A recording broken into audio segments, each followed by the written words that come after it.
Fala galera, tudo bem com vocês? Aqui é o professor Rondinelli e hoje nós vamos falar sobre o reino Animalia, isso mesmo, sobre o reino dos animais. Hoje eu estou gravando aqui com o meu fone de ouvido do celular, né? Porque eu tive um problema aí com o meu microfone de lapela que eu faço a gravação das videoaulas para vocês, mas eu espero que o áudio esteja chegando aí legal para vocês, tá certo, pessoal? Quando a gente pensa aí sobre o reino dos animais, a gente já imagina logo aquele grande, imenso grupo de seres vivos, de fato é. O reino Animalia, ele tem muitos grupos, muitas espécies, é o reino muito numeroso. Então, primeiramente, para a gente tratar deste reino que é em número, que é grande, que é numeroso, nós temos que primeiramente falar sobre as suas características gerais. E depois nós vamos falar um pouco sobre cada filo, sobre os principais filos deste reino, tá certo, pessoal? Então, quando a gente pensa em reino animal, a gente tem que pensar logo uma coisa.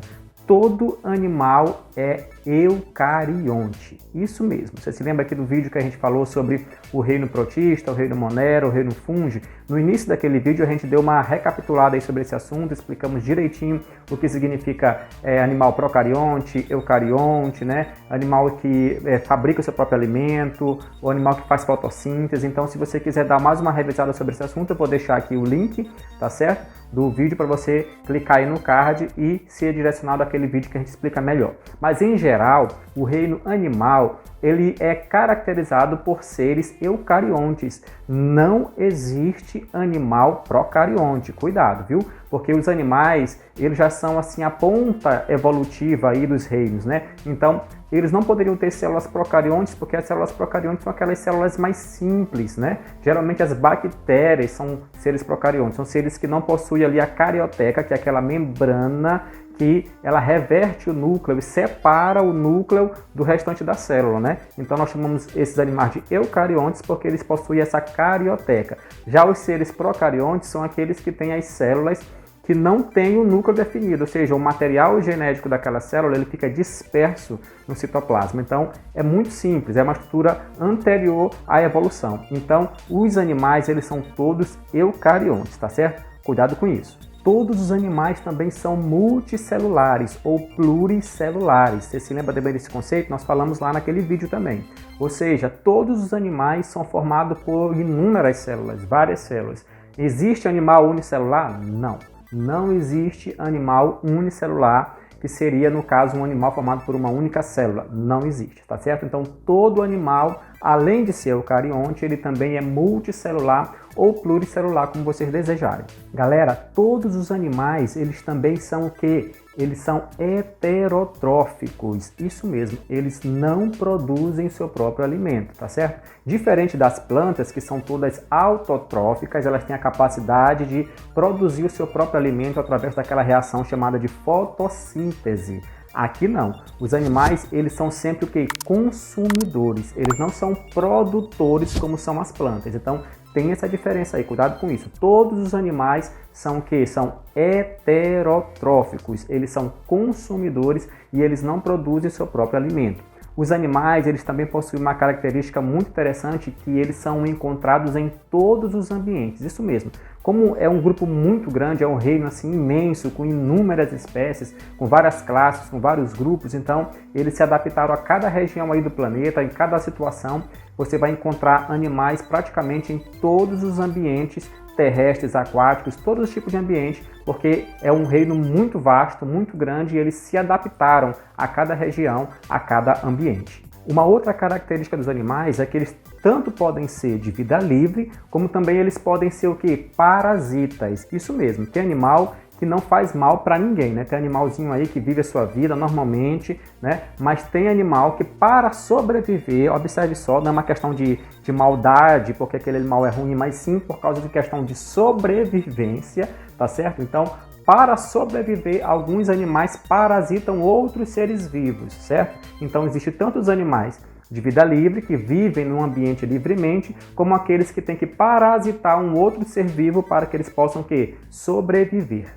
Uma outra característica interessante é que existem animais que se locomovem e existem animais que são fixos, que ficam parados. Isso mesmo, muito cuidado com essa observação, porque tem gente que pensa que por não se locomover, né, aquele ser vivo não é um animal. Daqui a pouco a gente vai dar alguns exemplos desses animais que são parados, fixos, também são chamados de animais sésseis. O que significa um animal sessile? É aquele animal fixo, né? Fixo é a mesma coisa que sessile, sessile é a mesma coisa que fixo. Então existem animais, a grande maioria deles se locomovem, se movimentam normalmente, se movimentam ativamente. Mas existem animais que são fixos. Aí você pode pensar, mas isso não é um animal, é uma planta, já que ele fica fixo ali em um local, em um substrato, em alguma coisa, mas não, tá certo? É animal. Então, muito cuidado com isso, porque existem tanto animais que se locomovem, como também existem animais que são sésseis ou fixos.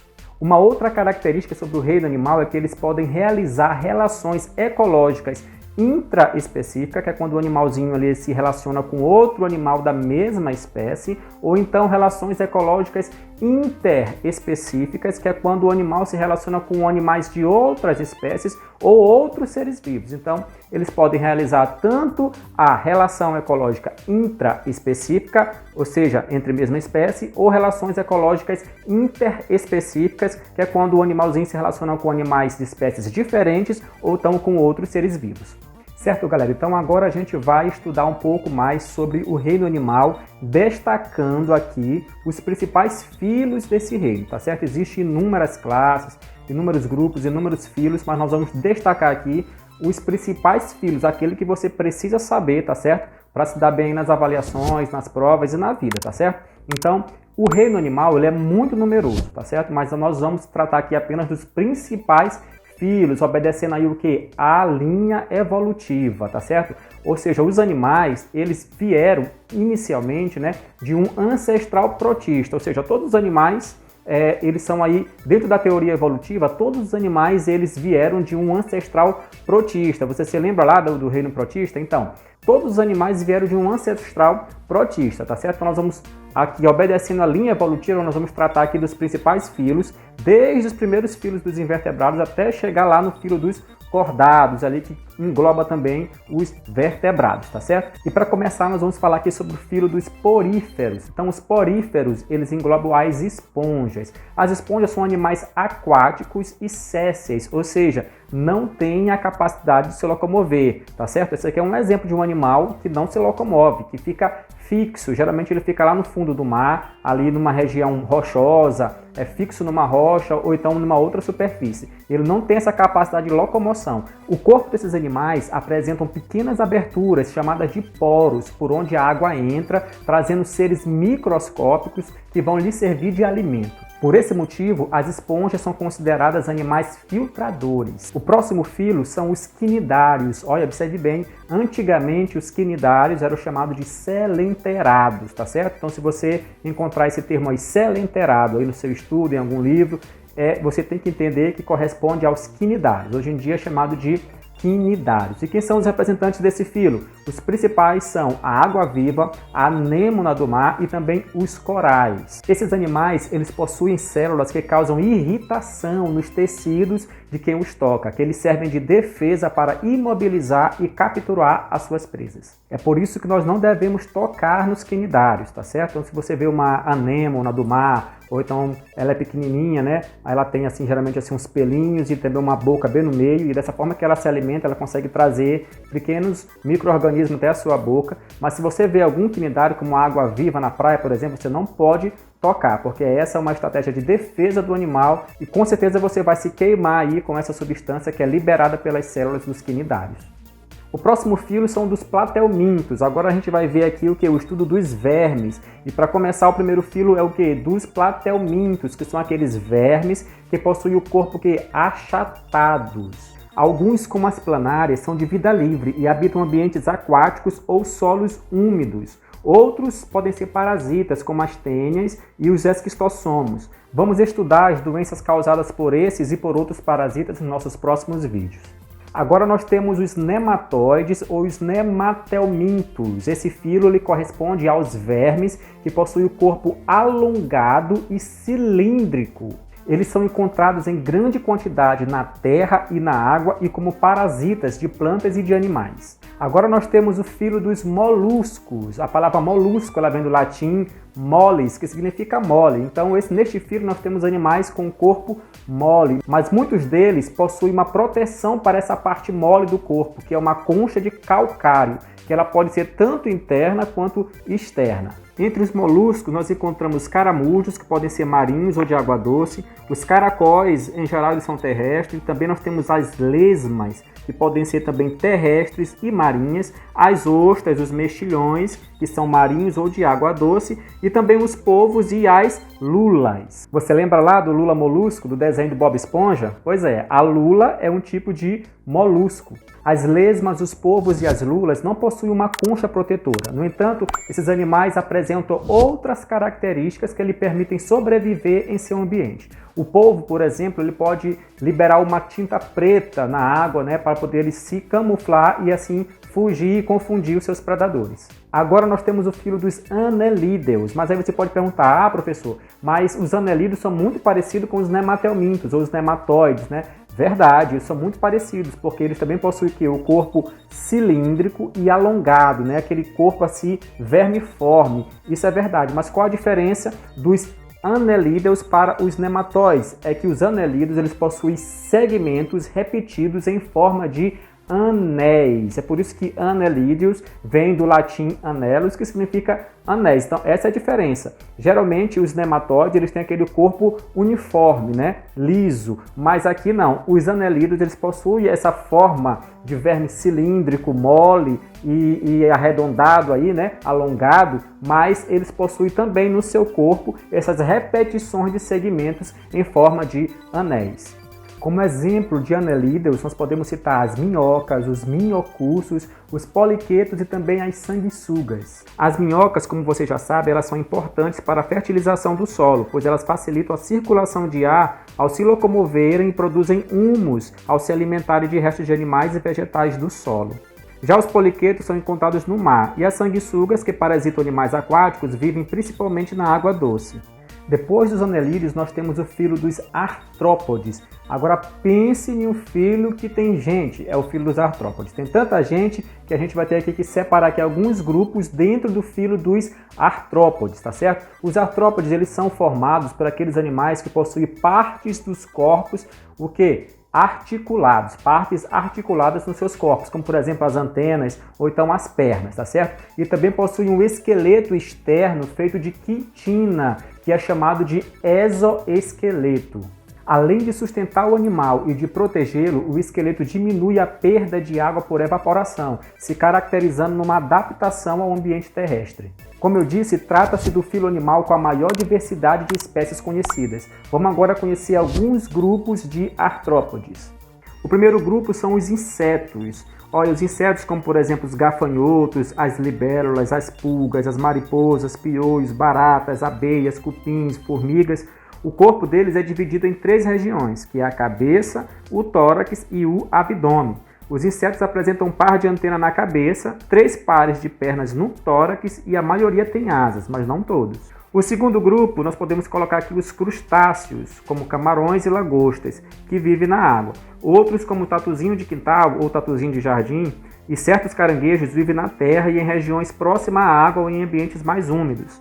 O corpo dos crustáceos é dividido em 2 partes, que é o abdômen e o cefalotórax. Mas o que é o cefalotórax? É a união da cabeça com o tórax. Eles não têm assim uma cabeça separada ou um tórax separado. Geralmente é junto a cabeça com o tórax, por isso nós chamamos de cefalotórax e também o abdômen. Na cabeça da maioria desses crustáceos há 2 pares de antenas. Ainda dentro do filo dos artrópodes, nós podemos destacar aqui o grupo dos aracnídeos. Ou seja, nós encontramos aí nesse grupo as aranhas, os escorpiões e os carrapatos. A maioria é terrestre, com o corpo dividido em cefalotórax e abdômen. Eles apresentam 4 pares de pernas, não possuem antenas e têm um par de quelíceras, que agarram presas e as manipulam durante a alimentação. As quelíceras são como se fossem essas 2 pazinhas na frente, aí, essas 2 perninhas na frente, como se fossem mãos, na verdade, que servem aí para manipular aí durante a alimentação.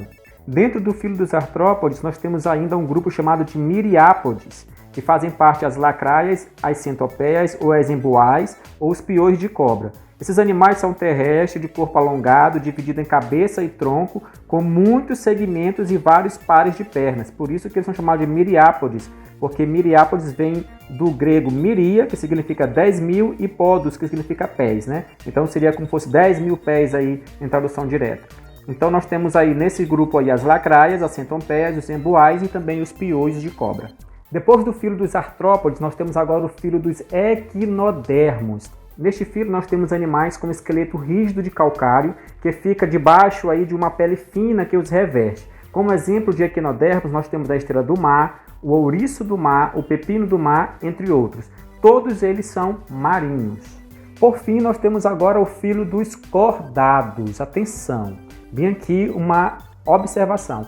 Cordado não é a mesma coisa de vertebrado, tá certo? Eu fico vendo aí algumas aulas aí no YouTube, alguns vídeos que a gente vê por aí, e as pessoas colocam que cordados é sinônimo de vertebrado. Na verdade, não. Isso aqui é o último filo, é o que está na ponta da evolução, porque já apresenta os animais que possuem a coluna vertebral. Mas, na verdade, os cordados são um filo que, dentro deste filo, possui um grupo chamado de vertebrados, né? Na verdade, aí na linha evolutiva surgiram primeiro os cordados, tanto que existem os cordados primitivos que ainda são invertebrados, certo? Mas dentro da linha evolutiva nós temos os cordados, e aí houve então uma etapa de evolução e surgiram então os animais vertebrados, tá certo? Então o último filo é o filo dos cordados. Dentro deste filo dos cordados nós temos o grupo dos animais vertebrados. Aí, quando a gente fala de animais vertebrados, nós temos aquelas 5 classes mais tradicionais, né? Que são o quê? Os peixes, os anfíbios, os répteis, as aves e os mamíferos, tá certo? Então nós vamos falar rapidamente aqui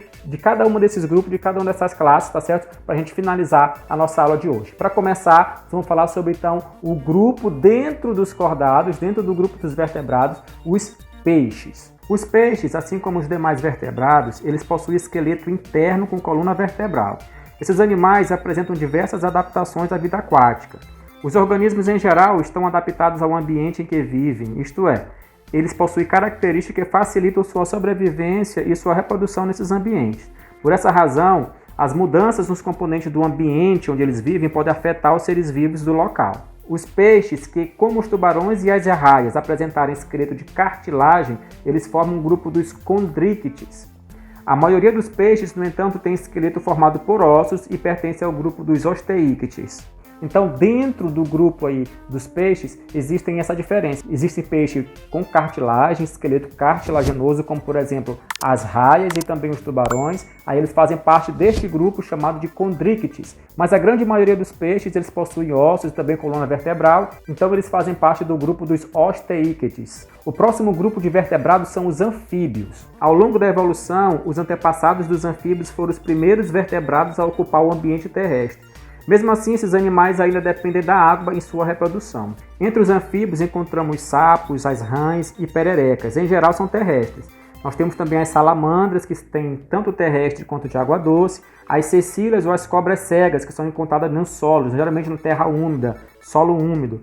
Os anfíbios têm características que os tornam sensíveis a alterações na água, no solo e também no ar. E por isso, muitas espécies estão desaparecendo. Ou seja, a poluição, a alteração no clima e a destruição dos ecossistemas onde os anfíbios vivem são apontados como as principais causas desse desaparecimento. O próximo grupo de vertebrados são os répteis. Dentro deste grupo nós temos as tartarugas, as serpentes, os jacarés e os lagartos. Esses são alguns representantes do grupo conhecido como répteis. Esses animais apresentam uma série de adaptações que lhes permitem viver em ambientes terrestres mais secos, diferente dos anfíbios. A pele dos répteis pode ser ainda recoberta de escamas em serpentes e lagartos, de placas como em jacarés e crocodilos, ou então de carapaças como as tartarugas e os cágados. Nós temos ainda o grupo das aves. As aves são o único grupo de animais que apresentam penas, formadas principalmente por queratina. As penas ajudam a prevenir a perda de água e de calor. No mundo hoje existem inúmeras espécies de aves. E o último grupo dentro dos vertebrados são os mamíferos, aquele ao qual o homem faz parte. O nome mamífero indica uma característica exclusiva deste grupo, ou seja, as fêmeas possuem glândulas mamárias desenvolvidas, que produzem leite para alimentar os seus filhotes. Na pele protegida por queratina, encontra-se outra exclusividade dos mamíferos. Eles têm pelos, em alguns casos, como da baleia e do golfinho, só na fase embrionária, mas possuem também, que formam uma barreira protetora contra a perda de calor. Então é isso, pessoal. Muito obrigado para você que chegou comigo até aqui nesse vídeo, tá certo? Eu quero te convidar para você assistir também os nossos outros vídeos do nosso canal, Violando em Ciências, tá bom? E eu quero também te pedir que você deixe seu joinha nesse vídeo, compartilhe o vídeo com a galera aí, com a geral, no grupo do WhatsApp da escola, tá bom? E eu quero aguardar vocês aqui no nosso próximo vídeo. Um abraço. Tchau.